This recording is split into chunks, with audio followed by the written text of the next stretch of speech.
How are you, students? I hope strength and pleasure for you. Welcome to my YouTube channel. This is Hiran Tandel, Padmaj Academy, Navsari.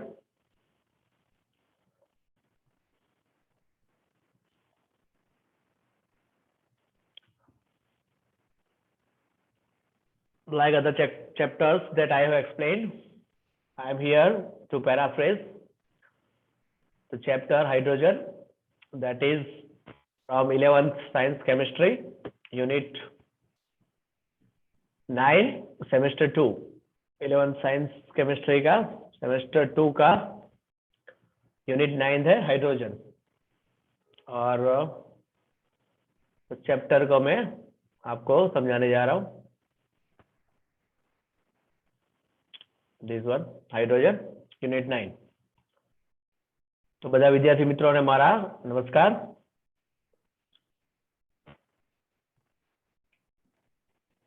Like the other chapters I have explained, I am going to paraphrase this chapter line wise, and I expect my explanation will be lucid for you. You can easily understand the chapter.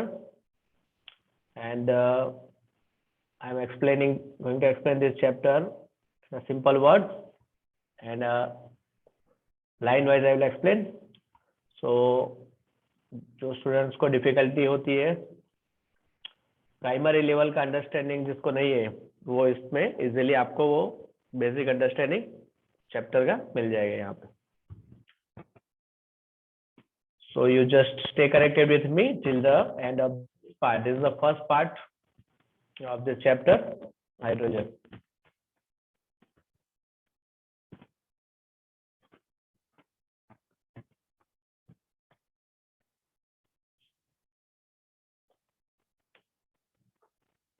Hydrogen जो के first element है हमारा, ठीक है, जिससे बहुत important दिया गया है पूरा चैप्टर इस पे. तो इसको हम समझेंगे अभी. Hydrogen the most abundant element in the universe, सबसे ज्यादा most abundant element in the universe. Universe में सबसे ज्यादा एलिमेंट क्या कौन सी है? हाइड्रोजन है. And the third most abundant on the surface of the globe, और ग्लोब पे तीसरे नंबर की सबसे ज्यादा एलिमेंट है हमारा ग्लोब की बात करें. Is being visualised as the major future source of energy. Future में हाइड्रोजन के ऊपर बहुत एक्सपेक्टेशन है कि जो एनर्जी का सोर्स क्या बनेगा? हाइड्रोजन बनेगा.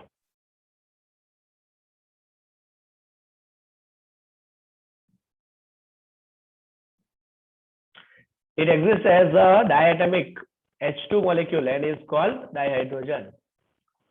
ठीक है, डायएटमिसिटी उसकी है, डायएटमिसिटी है H2 के फॉर्म में एग्जिस्ट करता है, डायएटमिक H2 molecule and is called dihydrogen, जिसे हम डाइहाइड्रोजन बोलते हैं.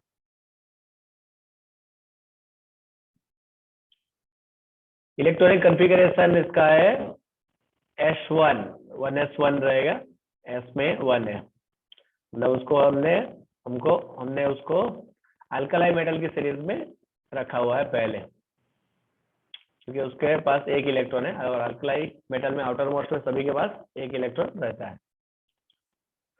Hydrogen therefore has resemblance to the alkali metal, और हाइड्रोजन का रिजेम्बलेंस किसके साथ है? अल्कलाई मेटल के साथ है, ठीक है, क्योंकि सभी पास एक इलेक्ट्रॉन है.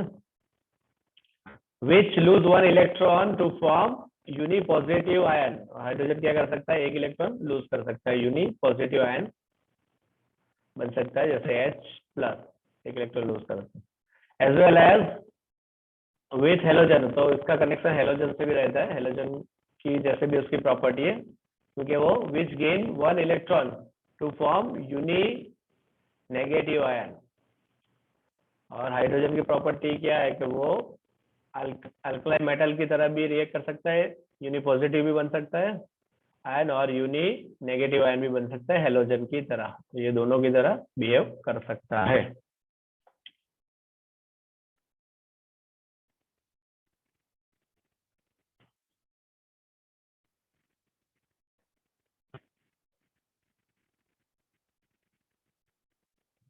In terms of ionization enthalpy, hydrogen resembles more with halogen.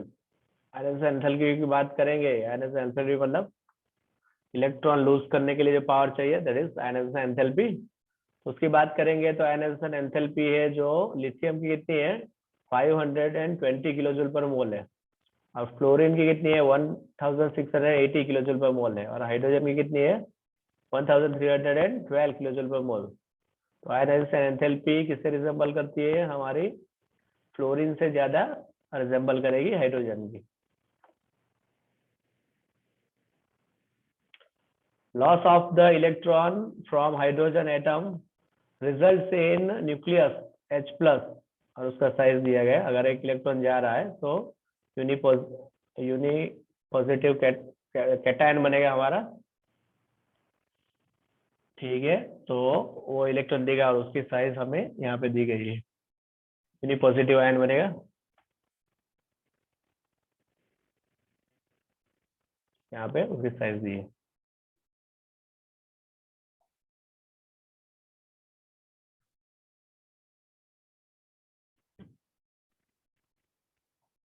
आगे H plus does not exist freely, और H प्लस जो आयन है वो बहुत अनस्टेबल है, ठीक है। तो does not exist freely and is always associate with other atoms too, और मॉलिक्यूल किसी और एटम या मॉलिक्यूल के साथ वो अटैच हो जाएगा, तो ये इजीली एग्जिस्ट करेगा नहीं इस तरह से। ज्यादा रिएक्टिव हो किसी एटम के साथ या मॉलिक्यूल के साथ अपना बॉन्डिंग कर लेगा।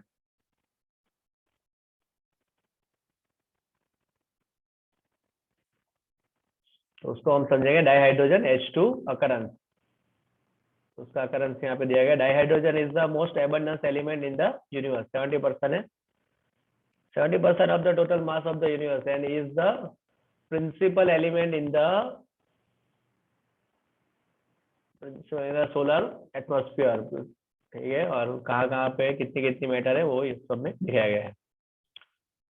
आइसोटॉप्स ऑफ हाइड्रोजन, हाइड्रोजन के आइसोटॉप्स हम समझेंगे। आइसोटॉप्स में क्या होता है कि एटॉमिक नंबर सेम होते हैं और एटॉमिक मास बदल जाता है, तो उसे आइसोटॉप्स बोलेंगे। तो आइसोटॉप्स हाइड्रोजन कौन कौन से, प्रोटियम है जिसका एटॉमिक मास ए जो होता है हमारा एटॉमिक मास है 1, ड्यूटेरियम का 2 हो जाता है, और उसका साइन H भी कर सकते हैं, डी भी कर सकते हैं, ट्रिटियम का 3 हो जाता है। तो यहाँ पे आइसोटॉप्स है मतलब इसके सबके एटॉमिक मास बदल जाएंगे, नंबर सेम रहेंगे। तो हाइड्रोजन के 3 आइसोटॉप्स है, प्रोटियम, ड्यूटेरियम एंड ट्रिटियम, ठीक है। यहाँ पे थोड़ा साइन देख लें, H है यहाँ पे, H T दोनों है यहाँ पे, H और T दोनों हो सकते हैं, ठीक है। 1934 American scientist Harold C. Urey got Nobel Prize for separating hydrogen isotopes of mass number 2 by physical method.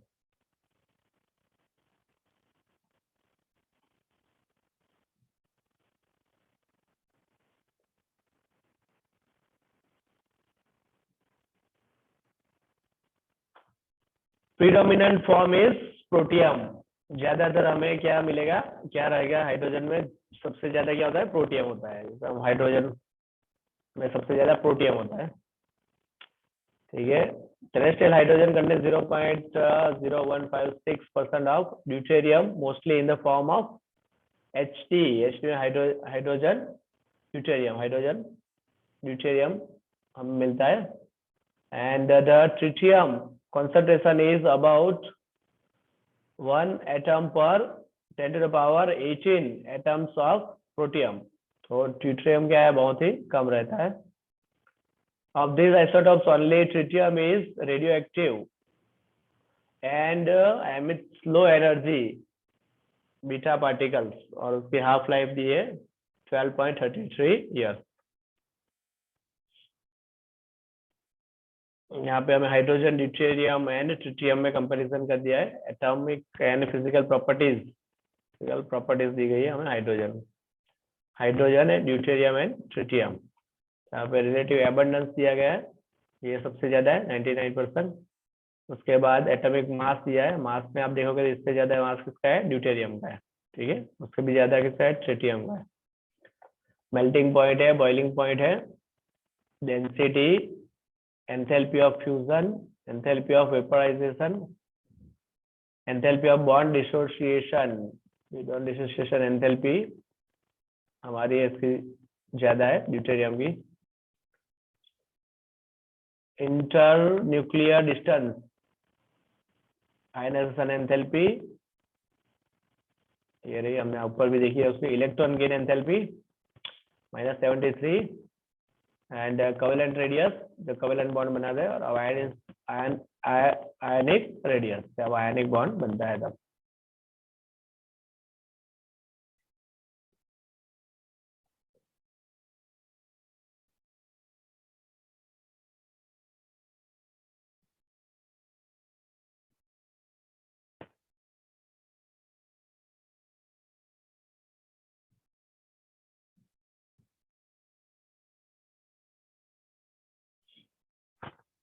Okay, उसके आगे हम देखेंगे हम अभी प्रिपरेशन ऑफ हाइड्रोजन। अब हाइड्रोजन हम कैसे प्रिपेयर करेंगे तो समझेंगे। Preparation of dihydrogen, preparing dihydrogen from metals and metal hydride।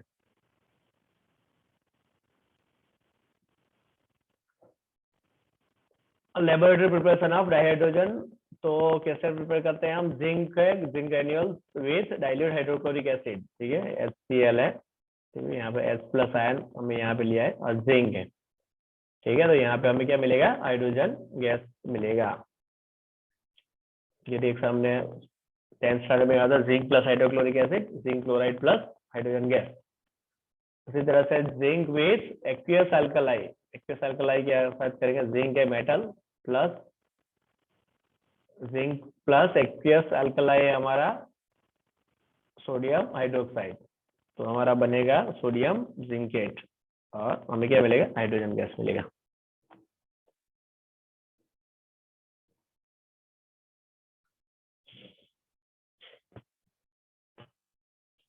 Commercial production of dihydrogen, उसके बाद हम कॉमर्शियल प्रोडक्शन इसका। तो उसमें हमारा पहला है electrolysis of acidified water. Electrolysis करेंगे हम जिसका एसिडिफाइड वाटर का है, हाइड्रोजन है, इलेक्ट्रोलाइसिस हम कर रहे हैं और एसिड डाल रहे हैं थोड़ा अंदर, तो हमें हाइड्रोजन गैस मिलेगा और ऑक्सीजन गैस मिलेगी इलेक्ट्रोलाइसिस से। दूसरी मेटल है high purity 99% dihydrogen is obtain bye electrolysing warm aqueous barium hydroxide.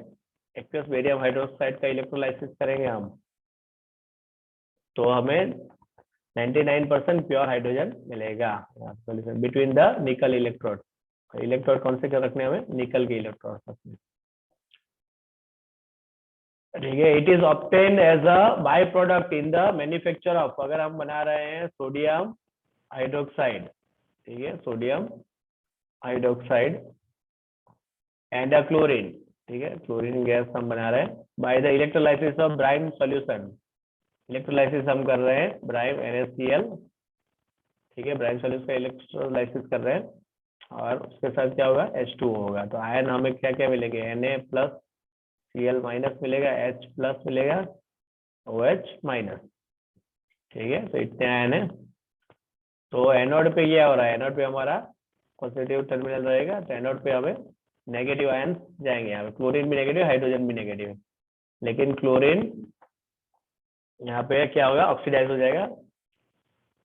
तो क्लोरीन यहाँ पे गैस हमें मिल जाएगा, इलेक्ट्रॉन वो एनोड को दे रहा है, और कैथोड पे वाटर जो है उसको 2 इलेक्ट्रॉन मिल रहे हैं, ठीक है। तो यहाँ पे कौन सा गैस रिलीज होगा? हाइड्रोजन गैस रिलीज होगा, OH- रह जाएगा। ये 2 है हमारे, OH यहाँ पे रह जाता है, यहाँ पे H2 गैस हो जाता है। एक जगह H2 मिल गया हमें, यहाँ पे Cl2 मिल गया एनोड पे, ये कैथोड पे। अभी जो आयंस रह जाते हैं sodium Na sodium and OH hydroxide, तो ये दोनों क्या हो जाएगा? Sodium hydroxide. यहाँ पे क्लोरीन गैस मिल जाती है, हाइड्रोजन गैस मिल जाती है, और 2 आयन जो होते हैं सोडियम, ये जो 2 आयन होते हैं वो क्या बनाते हैं? Sodium hydroxide NaOH। इसी दरमियान सोडियम एंड क्लोरीन के बनाने के दरमियान हमें क्या मिलता है? बाय प्रोडक्ट हाइड्रोजन गैस मिलेगी।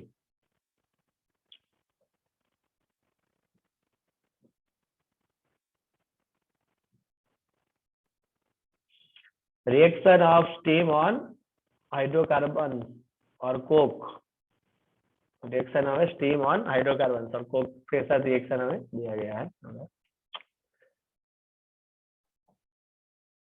हाइड्रोकार्बन में हमारा ये क्या है, हमारा अल्केन लिया है, अल्केन, ठीक है, अल्केन है हमारा CnH2n+2 प्लस वाटर निकल कैटालिस्ट के लिए पे यूज करेंगे तो हमें मिलेगा कार्बन मोनोऑक्साइड प्लस H2, ठीक है। फॉर एग्जांपल हम मिथेन ले रहे हैं H2O, तो कार्बन मोनोऑक्साइड प्लस 3H2O मिलेगा। यहाँ पे जो हमें लिया है 2n+2 जो ले रहे थे, यहाँ पे 2n+1 हो जाएगा, तो यहाँ पे 4 है तो 3 हो गया।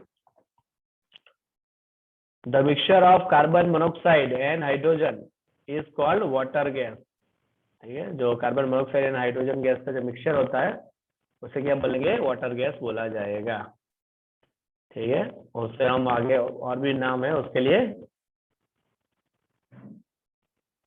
सिंथेसाइज गैस, सिंथेसाइज करके बनाया जाता है इसलिए सिंथेसाइज गैस भी बोलेंगे उसको, या सिंग गैस, यहाँ से इसको ब्लेंड कर देंगे तो सिंग और गैस, ये गैस, तो ये हो जाएगा सिंग gas, okay. Nowadays syngas is produced from sewage, sawdust, scrap wood, newspaper etc. The process of producing syngas from coal is called, अगर कोल से हम प्रोड्यूस कर रहे हैं तो उसे बोले कोल गैसिफिकेशन, ये वर्ड यूज करेंगे, कोल गैसिफिकेशन। जैसे कोल है, कार्बन है प्लस वाटर, ठीक है, तो carbon monoxide plus hydrogen gas, coal से बना रहे हैं तो कोल गैसिफिकेशन बोलेंगे उसे।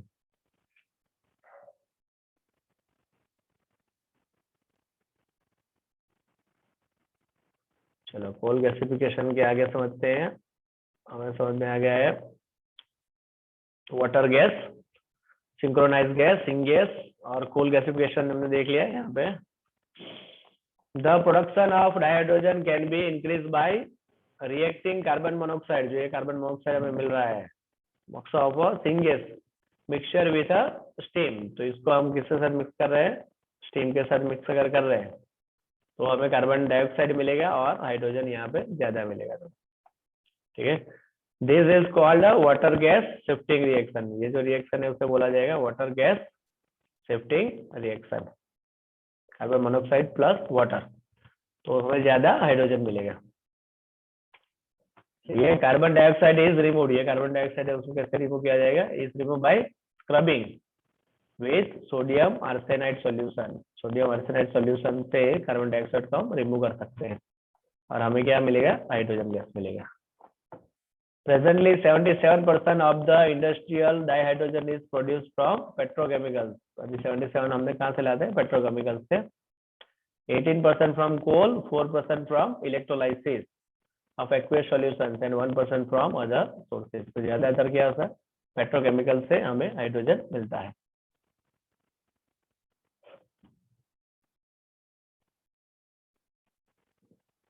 चलो उसके बाद है प्रॉपर्टीज, हाइड्रोजन तो हमने बना दिया, कमर्शियल प्रोडक्शन हो गया। अब प्रॉपर्टीज ऑफ हाइड्रोजन, हाइड्रोजन कैसा होता है, हाइड्रोजन गैस कैसी होती है, हाइड्रोजन गैस है कलरलेस, ऑर्डरलेस, टेस्टलेस, कलर नहीं है उसका, ऑर्डर स्मेल नहीं आएगी, टेस्ट कुछ नहीं है, इनकम्बसिबल गैस है, it is lighter than air and insoluble in water, पानी में मिक्स नहीं होती, लाइटर देन एयर से क्या है, हल्की है और इनसॉल्युबल इन वाटर। चलो केमिकल प्रॉपर्टीज है, हाइड्रोजन हाइड्रोजन बॉन्ड रहता है इसमें, डिसोसिएशन एंथैल्पी इज हाईएस्ट, लेकिन इसकी डिसोसिएशन, इसको अलग करने की एंथैल्पी कितनी है, ज्यादा होती है, highest for the single bond between two atoms of any element. तो हाइड्रोजन हाइड्रोजन की जो डिसोसिएशन एंथैल्पी होती है उसे तोड़ने की एंथैल्पी कितनी होती है, ज्यादा रहेगी।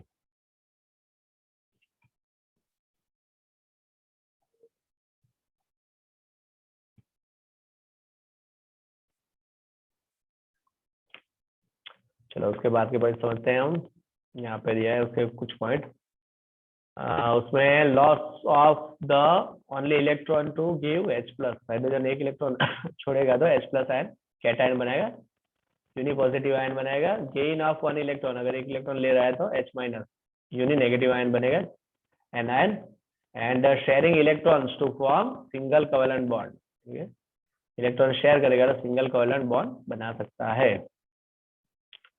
चलो, और रिएक्शन विथ हेलोजन, अगर हाइड्रोजन हेलोजन से रिएक्ट कर रहा है तो ठीक है, it reacts with halogen, halogen group 17 होता है हमारा, हेलोजन क्या बनेगा, हेलोजन हाइड्रोजन हेलाइड बनेगा, हाइड्रोजन क्या हो जाता है, गिव हाइड्रोजन हेलाइड,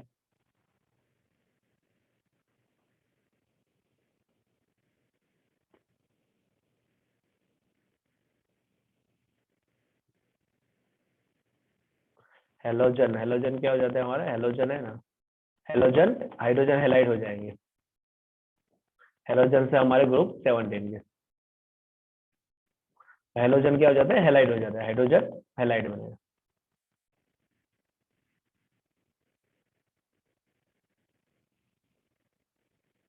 ठीक है, तो हाइड्रोजन अगर हेलोजन से मिक्स हो रहा है तो क्या बनेगा, हाइड्रोजन हेलाइड, और हेलाइड में कौन कौन से, chlorine, bromine, bromine, iodine.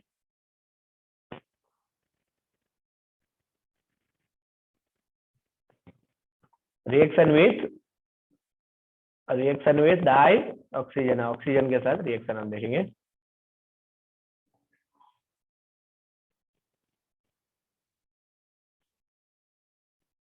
Reaction with dioxygen, oxygen के साथ रिएक्ट कर रहा है, हाइड्रोजन प्लस ऑक्सीजन, ठीक है, it reacts with dioxygen to form water, water बना रहा है यहाँ पे, reaction is highly exothermic, reaction कैसा है, एक्सोथर्मिक रिएक्शन है,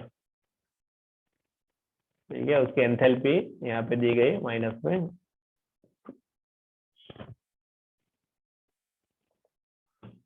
-285.9 किलो जूल पर मोल, अगर ये माइनस पे होती है मतलब रिएक्टेंट का में एंथैल्पी ज्यादा है, प्रोडक्ट में एंथैल्पी कम रहती है, एनर्जी कम रहेगी प्रोडक्ट, तो एंथैल्पी किस में आएगी हमारी, नेगेटिव में आएगी, ठीक है, product has a less energy than reactant.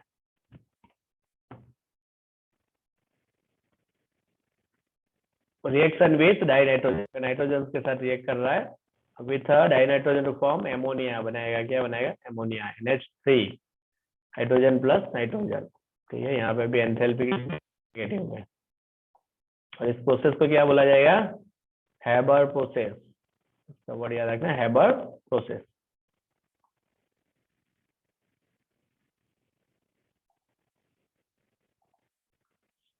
चलो, उसके बाद है reaction with metal, reaction with metals, अगर मेटल्स के साथ रिएक्ट कर रहा है तो मेटल हाइड्राइड बन जाएंगे, ओके, वो सेक्शन 9.5 में भी समझाया गया आगे। हाइड्रोजन प्लस मेटल, मेटल में ये एम कौन सा है, अल्कलाई मेटल है, अल्कलाई मेटल हमारे ग्रुप किसमें होती है, 1 में होती है, ठीक है, तो उसके साथ मेटल हाइड्राइड बनेगा।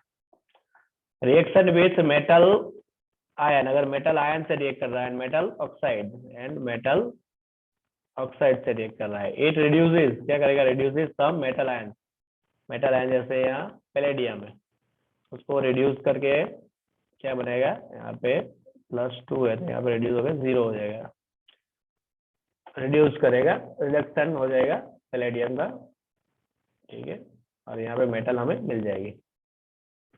और अगर मेटल ऑक्साइड है, ठीक है, तो उस पर भी उसको भी मेटल कर देगा, खुद ऑक्सीडाइज हो जाएगा, मेटल को रिड्यूस कर देगा, it reduces some metal ion and metal oxide, metal oxide होगा उसको भी रिड्यूस करेगा, खुद वाटर बन जाएगा और मेटल को अलग कर देगा। रिएक्शन विथ ऑर्गेनिक कंपाउंड, अगर ऑर्गेनिक कंपाउंड के साथ रिएक्ट कर रहा है, कार्बन के ऑर्गेनिक कंपाउंड मतलब जिसपे कार्बन होता है, ऐसे कंपाउंड के साथ अगर रिएक्ट कर रहा है तो catalyst to give useful hydro, तो उसको हम देंगे, देख लेते हैं आगे, ऑर्गेनिक कंपाउंड के साथ रिएक्ट कर रहा है तो कैसे होगा, ठीक है, यहाँ पे कुछ उसके पॉइंट समझाया हुआ है, जैसे hydrogenation of vegetable oil, vegetable oil का हाइड्रोजिनेशन हो रहा है, हाइड्रोजिनेशन मतलब एडिंग ऑफ हाइड्रोजन, क्या कर रहे हैं हम, ऐड हाइड्रोजन, हाइड्रोजन को हम ऐड कर रहे हैं, ठीक है, using a nickel as a catalyst give edible fat, तो हमें क्या मिलेगा, एडिबल फैट मिलेगा, अनसेचुरेटेड से सेचुरेटेड हो जाएगा। और एडिबल फैट में क्या है हमारा, मार्जरीन, ठीक है, मार्जरीन एक टाइप का यहाँ पे लिखा है ना, बटर जैसा होता है, बटर बटर मार्जरीन एंड वनस्पति घी हमें मिलेगा। उसके साथ उसकी दूसरी प्रक्रिया ऐसे ही एक है, हाइड्रोफॉर्माइलेशन की प्रोसीजर है, हाइड्रोफॉर्माइलेशन। हाइड्रोफॉर्माइलेशन यहाँ पे समझा मैंने, हाइड्रोफॉर्माइलेशन को ऑक्सो प्रोसेस भी बोलते हैं। इसमें क्या होता है, अल्कीन होते हैं उसको एल्डिहाइड में कन्वर्ट करते हैं, फिर एल्डिहाइड टू अल्कोहल। जैसे यहाँ पे हाइड्रोफॉर्माइलेशन ऑफ ओलेफिन्स, ओलेफिन्स हमारा क्या है, एल्कीन से, एल्कीन में क्या होता है, कार्बन कार्बन डबल बॉन्ड होते हैं, यील्ड्स एल्डिहाइड, एल्डिहाइड क्या देगा, ये एल्डिहाइड देगा। एल्डिहाइड में कौन सा ग्रुप होता है, CHO लगता है हमारा, CHO, which further undergoes reaction to give alcohol, और कौन सा ग्रुप देगा, वो अल्कोहल बनेगा। तो यहाँ पे जो है हमारा, ये हमारा है अल्फिन्स, जैसे अल्कीन है, ठीक है, तो यहाँ से कन्वर्ट होके ये double bond carbon double bond से हो जाएगा, ये CHO ग्रुप में कन्वर्ट हो रहा है। So alkene to aldehyde and aldehyde to further it converts into alcohol, मतलब OH ग्रुप में जाएगा, ठीक है, ये हमारा CHO है, ये OH है। तो this process is called hydroformylation या ऑक्सो प्रोसेस बोलेंगे।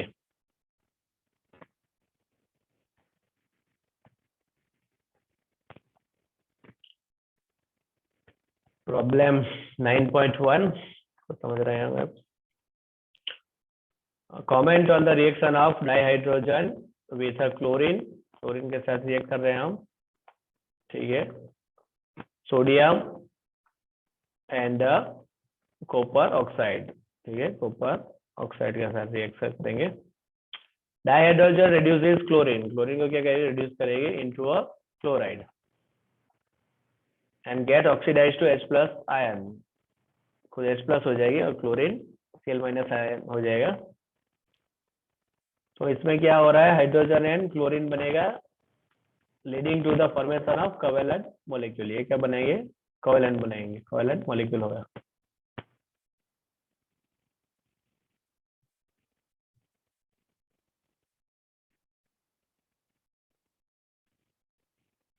इलेक्ट्रॉन पेयर उसमें क्या हो रहा है, शेयरिंग हो रहा है, ठीक है, कोवेलेंट बॉन्ड में क्या होता है, शेयरिंग होता है, हाइड्रोजन क्लोराइड HCl। और इसी तरह है dihydrogen is reduced by sodium, sodium से वो खुद रिड्यूस हो जाएगा,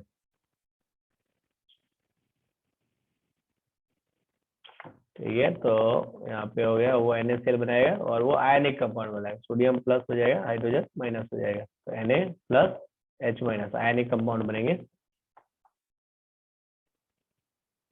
डाइहाइड्रोजन रिड्यूसेस, इसको रिड्यूस कर रहा है कॉपर ऑक्साइड को, ठीक है, और खुद ऑक्सीडाइज हो जाएगा और कॉपर ऑक्साइड टू कॉपर हो जाएगा, ठीक है, which is the covalent molecule, और वाटर जो होता है वो है कोवेलेंट मॉलिक्यूल है, और कॉपर ऑक्साइड का किस में कन्वर्ट कर देगा, कॉपर में कन्वर्ट कर देगा। तो इस तरह से वो उसका रिएक्शन होगा।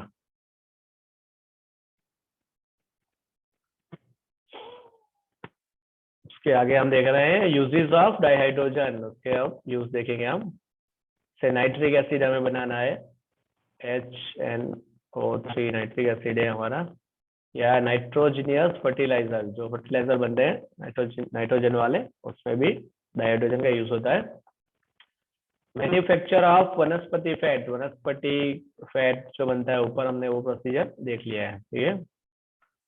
By the hydrogenation, hydrogen add कर रहे हैं, of poly unsaturated vegetable oil, ऊपर जो प्रोसीजर आया, वेजिटेबल ऑयल्स में हम का हाइड्रोजनेशन करते हैं और उसमें वनस्पति फैट जो बनता है उसमें डाइहाइड्रोजन यूज होता है, जैसे यहाँ पे किसका है, सोयाबीन एंड कॉटन सीड का लिखा हुआ है। अगर हमें मिथेनॉल बनाना है, ठीक है, तो उसमें भी यूज होता है कार्बन मोनोऑक्साइड प्लस डाइहाइड्रोजन।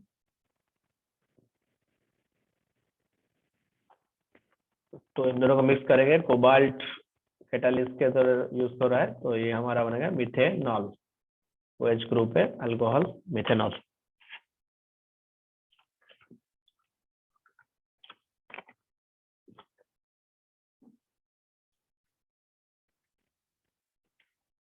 उसके बाद का पॉइंट है, it is widely use for the manufacture of metal hydride. Metal hydride, वो भी सेक्शन 9.5 में हम देखेंगे metal hydride. It is use for the preparation of hydrogen chloride, highly useful chemical.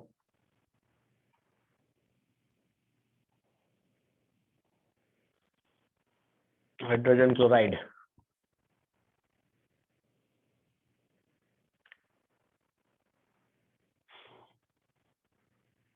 और ये पॉइंट हमारा आ गया आगे, reduces heavy metals oxides to metal. ठीक है, कॉपर ऑक्साइड को जैसे कॉपर बना दिया था। Atomic hydrogen and oxy hydrogen torch find use for cutting and welding purpose.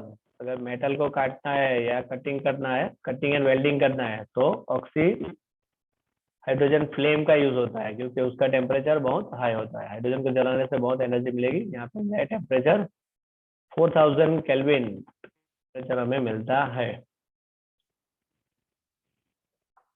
Okay, और रॉकेट में भी फ्यूल में हाइड्रोजन यूज होता है, स्पेस रिसर्च में।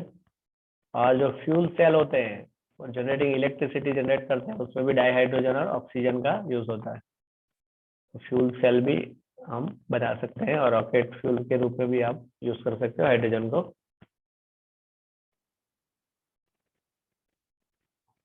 तो जो हम गैसोलीन यूज करते हैं उससे ज्यादा हाइड्रोजन से हमें एनर्जी मिलेगी।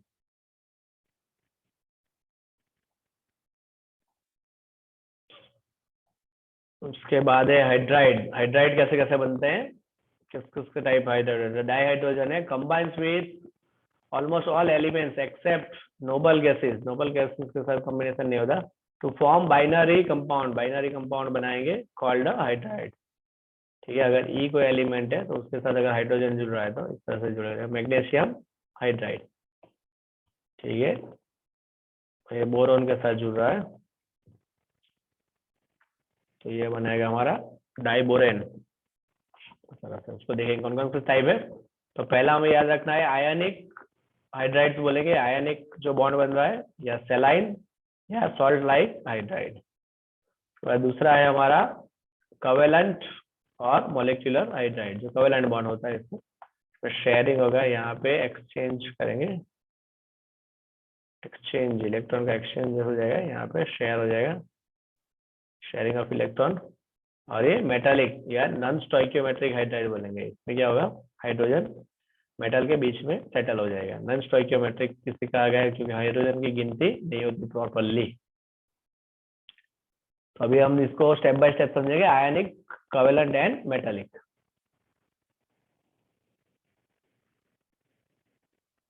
तो पहला इसमें है आयनिक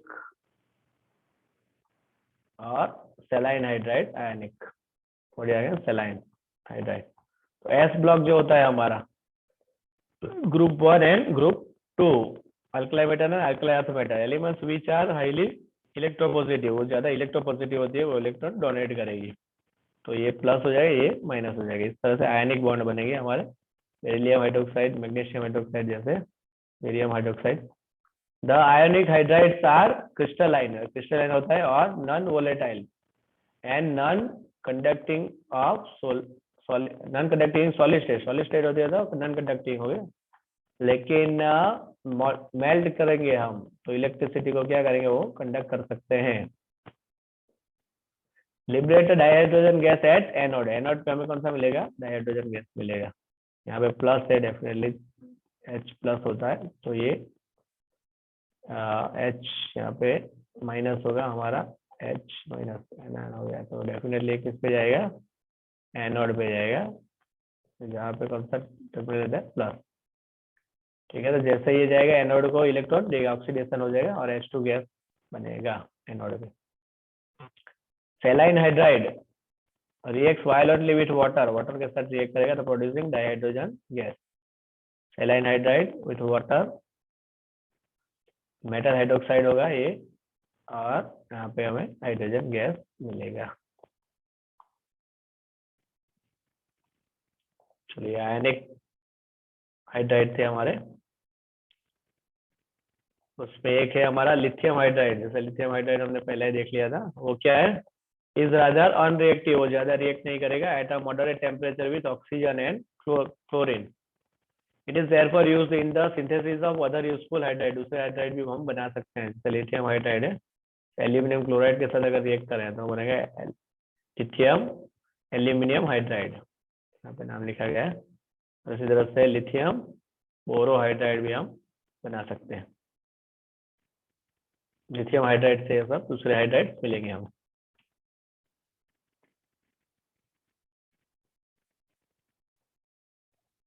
चलो उसके बाद जो हमारा दूसरा है दैट इज कोवेलेंट और मॉलिक्यूलर हाइड्राइड। अब हम देखेंगे कोवेलेंट, कोवेलेंट और मॉलिक्यूलर हाइड्राइड, जिसमें शेयरिंग होगा, कोवेलेंट बॉन्ड होगा। तो पी ब्लॉक के जो एलिमेंट होते हैं हमारे, कार्बन है, नाइट्रोजन है, ऑक्सीजन है, फ्लोरीन है, ये सब पी ब्लॉक के एलिमेंट है, वो सब बॉन्ड बनाएंगे, कोवेलेंट बॉन्ड बनाएंगे। Being a covalent they are volatile compound, covalent है इसलिए किसका है, वोलेटाइल कंपाउंड है। नंबर ऑफ इलेक्ट्रॉन्स और more molecular hydrides are further classified, आगे हम इसको क्लासिफाई कर सकते हैं according to the number of electrons, कितने इलेक्ट्रॉन्स है, and bonds in their Lewis structure, हमें लुईस स्ट्रक्चर के हिसाब से जाएंगे तो उसके हिसाब से भी हमें पता है लुईस का स्ट्रक्चर जो होता है ऑक्टेट के रूल पे काम करता है। ऑक्टेट कितने इलेक्ट्रॉन करने होते हैं, 8 इलेक्ट्रॉन एक एटम के पास होने चाहिए, इस तरह से ऑक्टेट रूल बनता है लुईस स्ट्रक्चर का। दूसरे पॉसिबिलिटीज है electron deficient, electron deficient name से हमें पता है इलेक्ट्रॉन डेफिशिएंट मतलब इलेक्ट्रॉन कम है, और इलेक्ट्रॉन मतलब इलेक्ट्रॉन परफेक्ट है, और इलेक्ट्रॉन रिच मतलब इलेक्ट्रॉन ज्यादा है जिसमें, ऐसे हाइड्राइड 3 बताए गए हैं तो स्ट्रक्चर के हिसाब से, दैट वी अंडरस्टैंड। फर्स्ट उसका जो पहला है वो है हमारा, फर्स्ट है हमारा कौन सा है, इलेक्ट्रॉन डेफिशिएंट, डेफिशिएंसी है इलेक्ट्रॉन की, जिसमें इलेक्ट्रॉन डेफिशिएंट हाइड्राइड, इलेक्ट्रॉन कम है, as the name suggest has too few electrons for writing is conventional Lewis structure. Lewis structure हम अगर लिख रहे हैं तो उसमें इलेक्ट्रॉन हमें कम पड़ेंगे, जैसे डाई बोरेन की बात कर रहे हैं हमें B2H6, जिसको मैंने सिंपल में लिखा है BH3, बोरेन लिख दिया है, जिसमें हम देखेंगे H3 है, तो इसके बाद इलेक्ट्रॉन काउंट करेंगे तो 1 2 3 4 5 6 कितने हो रहे हैं, 6 इलेक्ट्रॉन हो रहे हैं, और ऑक्टेट रूल फॉलो नहीं कर रहा है, मतलब इसके लिए डेफिशिएंट इलेक्ट्रॉन कम पड़ रहे हैं टोटल 8 होने के लिए, तो ये हो गया इलेक्ट्रॉन डेफिशिएंट। और उसके बाद लुईस एसिड बोलेंगे, और लुईस एसिड क्या होता है, इलेक्ट्रॉन एक्सेप्टर। लुईस एसिड कौन होता है, that accept pair of electron, ठीक है, तो ये क्या बन जाता है, लुईस एसिड बन जाता है, accept the pair of electron, यहाँ पे इलेक्ट्रॉन की पेयर एक्सेप्ट कर सकता है।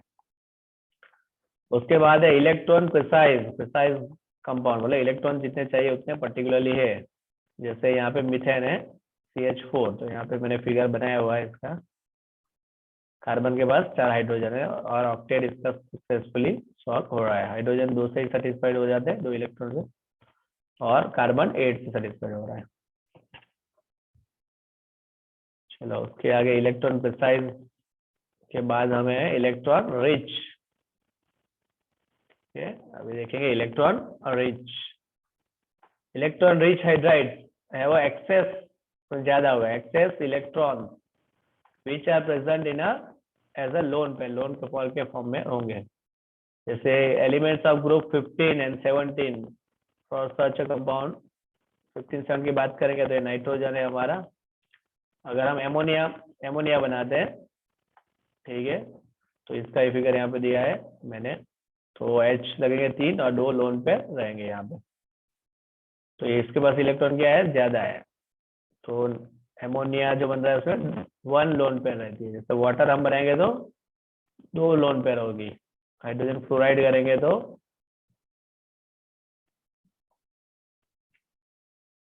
3 लोन पेयर हो जाएगी। ठीक है, तो इसके पास ज्यादा लो इलेक्ट्रॉन है, मतलब इलेक्ट्रॉन रिच है। इलेक्ट्रॉन रिच मतलब क्या हो जाएगा, वो लुईस बेस बनेगा। लुईस बेस कैसे होता है, जो इलेक्ट्रॉन डोनेट कर सके, the pair of electron can be donated by Lewis base. Lewis base होता है वो इलेक्ट्रॉन, क्योंकि इसके पास है ज्यादा पेयर, तो वो डोनेट कर सकता है किसको, लुईस एसिड को, जो एक्सेप्ट करेगा इलेक्ट्रॉन पेयर को। Nitrogen, oxygen, fluorine hydrides result in hydrogen bond formation, और उसमें क्या होता है, हाइड्रोजन बॉन्ड भी फॉर्मेशन होता है, क्योंकि ये ज्यादा इलेक्ट्रोनेगेटिव एलिमेंट्स हैं सब, तो ये हाइड्रोजन बॉन्ड भी बनाएंगे पावरफुल। तो उसी के हिसाब से हमें एक प्रॉब्लम दिया गया है, उसमें हमें पूछा गया है कि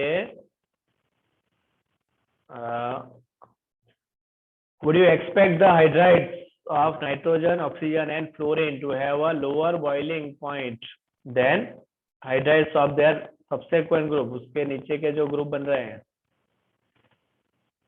ठीक है, उससे उसका पॉइंट लोअर होगा कि कैसा होगा, लोअर आप एक्सपेक्ट कर रहे हो उसके नीचे के, जैसे नाइट्रोजन है तो फॉस्फोरस आएगा इसके नीचे, फॉस्फोरस का ग्रुप रहेगा, ऑक्सीजन है तो सल्फर वाला रहेगा नीचे, फ्लोरीन आएगा। तो ये नीचे के जो हाइड्राइड बना रहे हैं और जो ऊपर के एलिमेंट जो हाइड्राइड बना रहे हैं वो कैसे रहेंगे, तो उसमें कैसा बॉइलिंग पॉइंट कैसा होगा, लोअर होगा कि हाई होगा। तो इसको यहाँ समझ लेते हैं हम।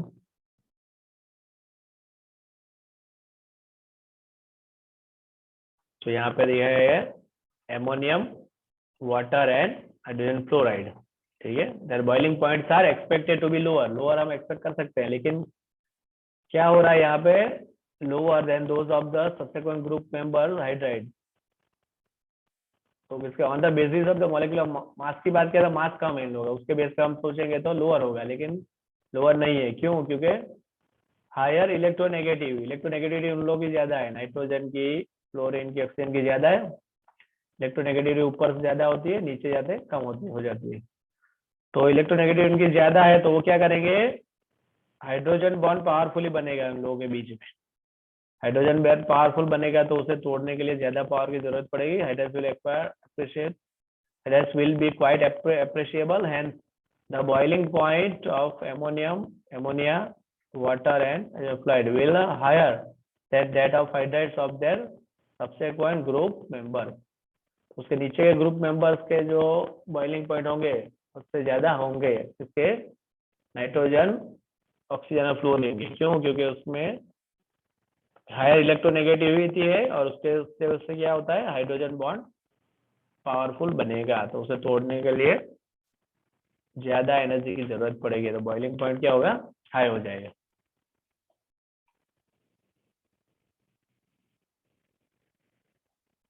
चलो उसके बाद जो लास्ट है उसको समझेंगे हम, दैट इज मेटालिक, मेटालिक और नॉन स्टोइकियोमेट्रिक और इंटरस्टिशियल भी बोलेंगे हाइड्राइड। मेटालिक मतलब मेटल में होता है, जो मेटालिक मतलब अपने ट्रांजिशनल मेटल रहेगी, नॉन स्टोइकियोमेट्रिक मतलब इसकी गिनती परफेक्ट नहीं है, और इंटरस्टिशियल मतलब बीच बीच की जगह में जो रहते हैं वो ऐसे हाइड्राइड।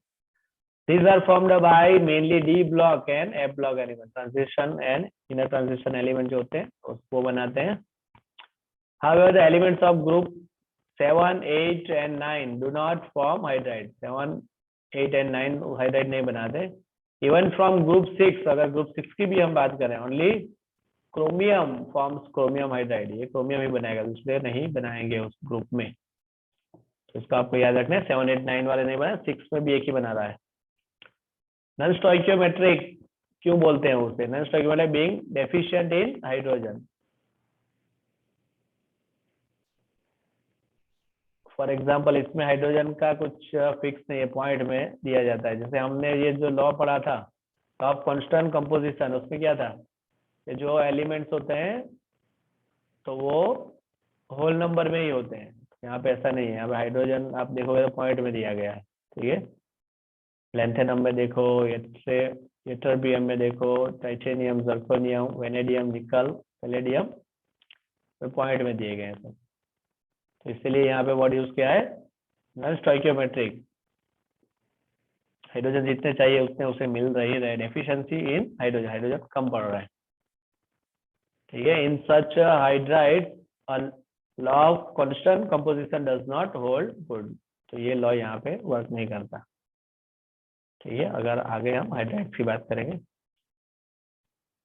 मेटल हाइड्राइड जो है वो, तो यहाँ पे जो प्रॉपर्टी ऑफ मेटल, मेटल्स क्या करते हैं, हाइड्रोजन को एब्जॉर्ब कर सकते हैं, ऐसी उनकी प्रॉपर्टी होती है। तो प्रॉपर्टी ऑफ एब्जॉर्प्शन, क्या करेंगे, absorption of hydrogen on transition metals is widely used in catalytic reduction and hydrogenation reaction। जो एब्जॉर्प्शन की प्रॉपर्टी होती है ट्रांजिशनल मेटल की, वो बहुत यूजफुल होती है। जो पैलेडियम एंड प्लेटिनम है, can accommodate a very large volume of hydrogen, वो अपने अंदर हाइड्रोजन को रख सकते हैं। ठीक है, जैसे पैलेडियम है, प्लेटिनम है, तो हाइड्रोजन स्टोर करने के लिए हम ऐसे यूज कर सकते हैं। The property has high potential for hydrogen storage, तो हाइड्रोजन स्टोर कर सकते हैं as a source of energy, और बाद में सोर्स ऑफ एनर्जी के रूप में यूज कर सकते हैं। इस वीडियो में लास्ट वाला प्रॉब्लम हम सॉल्व कर देते हैं, पार्ट 1 में इतना करेंगे और उसके बाद पार्ट 2 में आगे देखेंगे जो वाटर वाला है। लास्ट में यहाँ पे हमें प्रॉब्लम दिया गया है, can phosphorus with other electronic outer electronic configuration 3s2 and 3p3 form pH5, अगर pH5 बनाएगा कि नहीं बनाएगा, तो समझ लेते हैं उसको हम।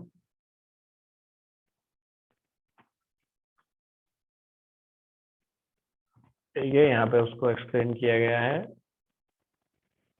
तो यहाँ पे लिखा है कि ऑल्दो द फॉस्फोरस एग्जिबिट, उसकी +3 and +5 ऑक्सीडेशन स्टेट होती है, it can not form pH5, लेकिन pH5 बनाएगा नहीं।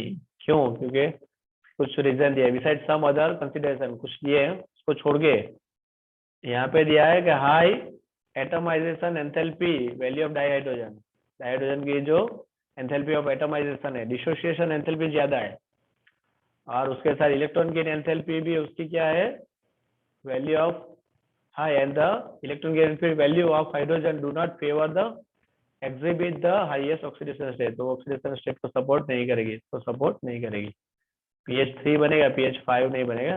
एक रीजन ये भी है कि जो pH5 होता है वो क्या होता है, अनस्टेबल होता है, अनस्टेबल होता है, और उसका मतलब जो ऑर्बिटल्स बन रहे हैं जैसे 3s है और यहाँ पे ये 3p है, तो 3s में हमारे 2 होते हैं यहाँ पे, ठीक है, और यहाँ पे इनके एक एक आएगा 3, तो 3s 3p लेंगे, और 3d यहाँ पे नहीं है। ठीक है, तो यहाँ पे भी 3 इलेक्ट्रॉन आएंगे इस तरह से। और दूसरी एक चीज है कि जो ऑर्बिटल्स बन रहे हैं वो हाइड्रोजन के और फॉस्फोरस के जो बनते हैं उसमें बहुत डिफरेंस होता है, तो 5 तक बॉन्डिंग नहीं होगा उसका, पॉसिबल है pH3 तक, ये बनेगा 5 नहीं बनेगा। इस तरह के रीजंस यहाँ पे दिए गए हैं। So students, this is the end of my first part of this unit hydrogen.